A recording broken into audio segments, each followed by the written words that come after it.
Dili lang duol sa sentro sa lungsod ug syudad sa Subo ang gikuso-kuso sa Bagyong Tino. Apil sa grabing gibahaan ang mga barangay nga naa sa bukid human masinati ang kusog ug walay hunong nga uwan. Ani ang report. Usa sa nakasinati og grabing pagbaha ang Barangay Lusaran sa Cebu City.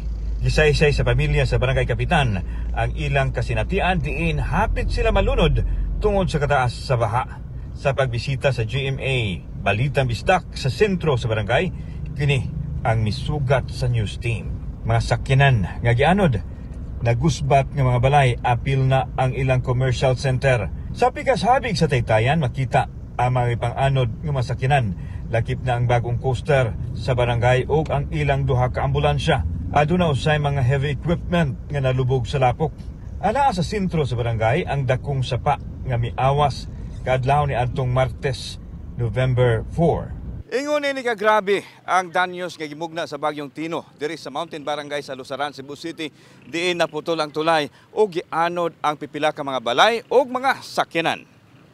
Naghimo na lang og makeshift nga taytayan nga maagian sa tao o sa motorsiklo. Sa kilid sa sapa makita usab ang dapit diin kan hinagbarog ang 19 ka mga Pinoyanan nga gibanlas sa baha. Sa monitoring sa barangay, adunay usa ka lalaki nga padayong gipangita human maanod sa sapa. Matod sa Barangay Kapitan, nakuratan sila sa nahitabo apan sa wa pa masinati ang baha, mipasidaan na sila sa mga mulupyo. Tanan gyud na damage. Ang ako unom kasakyanan, ang kanini ang barangay unom na damage. Maniniang na ang mga sakyanana. Ang pamilya sa Kapitan deriyoto sa malunod sa kalit nga pagsakas tubig. Niadtong higayuna giguba sa anak sa Kapitan ang ilang kisami aron makasaka mga bata o ubang miyembro sa pamilya. Dihang nakita nga padayong nagtaas ang level sa tubig, apil sa giguba ang scene nga atop gamit lang ang kamot ug tiil. Matod sa anak sa Kapitan nga si Carlo, kadto lang iyahang nahuna-unaan ni adtong tungura. Aron maluwas ang iyang kabanay, apil ang tulo niya ka mga gagmay pang mga anak. Na rato lami kay usa na sa imong buhaton kay di na mami kadagan nga to sir. Di na mi kadagan nga to na kuha na gid mi siya. Na corner na gid mi ko sao naman nato ani. Ang mga bata man natong gagmay na ako'y bata tulo. Yeah. Ang kinamagwangan ako sir size ang manghod 4. Ang akong kinamanghuran kuan ba to? 9 months. Oh, maglisod gid mi og sa ako lang kaugalingon o mahimo ron ako pero di mo mahimo kay naman ta bata ang gamay. Wa naman gyud ang akong tan-aw. Pag libre lang gyud na gagmay ng bata.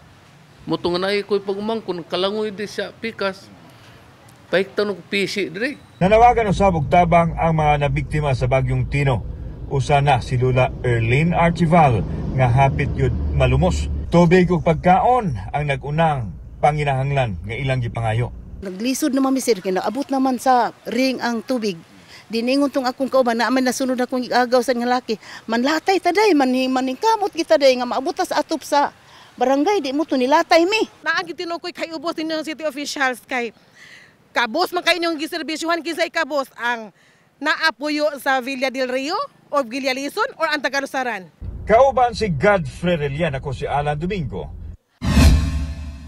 Balitang Bisdak.